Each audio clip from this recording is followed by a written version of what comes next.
বিক্ষুব্ধ ইরানে ঘোলা পানিতে মাছ শিকারের চেষ্টায় আমেরিকা।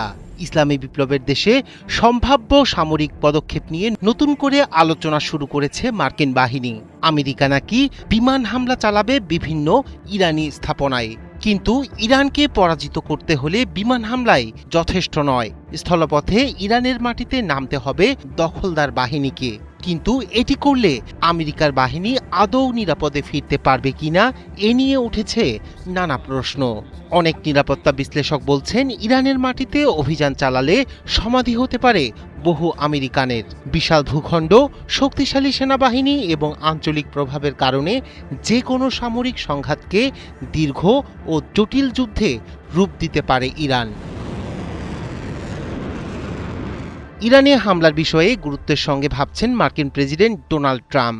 দেশের বিক্ষোভকারীদের ওপর ইরানি নিরাপত্তা বাহিনীর কঠোর পদক্ষেপ এবং বিক্ষোভ দমনকাণ্ডের পরিপ্রেক্ষিতে ট্রাম্পকে ব্রিফ করেছেন এ বিষয়ে সংশ্লিষ্ট কর্মকর্তারা। যদিও ট্রাম্প এখনও চূড়ান্ত কোনো সিদ্ধান্ত নেননি, তবে হামলার বিষয়টি গুরুত্ব সহকারে বিবেচনা করছেন তিনি। সানবিট সব দিবে সামাল। সানবিট ম্যাজিক প্রেস, ডিশওয়াশিং এর মাথা ঘোরানো সলিউশন। নিউ ইয়র্ক টাইমস বলছে, ট্রাম্প যদি নির্দেশ দেন তাহলে ইরানের সেনাবাহিনীকে লক্ষ্য করে ব্যাপক আকারে বিমান হামলা পরিচালনা করা হতে পারে।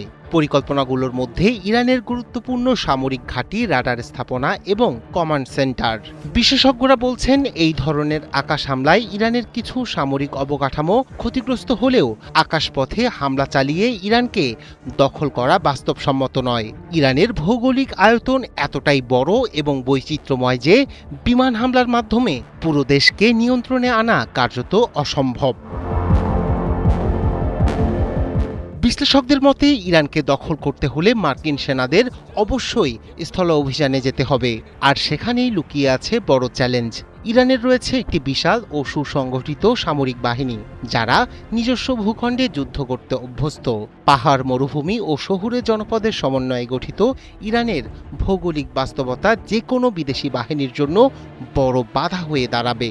এর পাশাপাশি রয়েছে ইরানের বিপ্লবী গার্ড বাহিনী বা আইআরজিসি। প্রায় 2 লাখ সদস্যের এই বাহিনী শুধু সামরিক শক্তি নয়, বরং আদর্শিকভাবে অনুপ্রাণিত এবং দেশ রক্ষায় দৃঢ় প্রতিজ্ঞ বলে পরিচিত।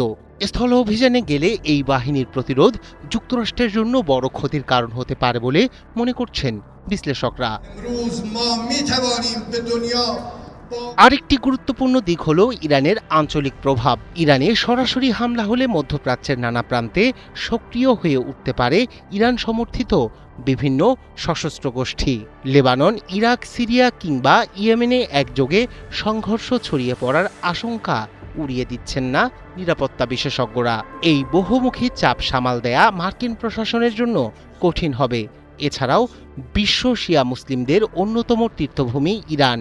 দেশটিতে বড় ধরনের সামরিক আগ্রাসন হলে একটি বড় ফ্যাক্টর হয়ে উঠতে পারে ধর্মীয় আবেগ।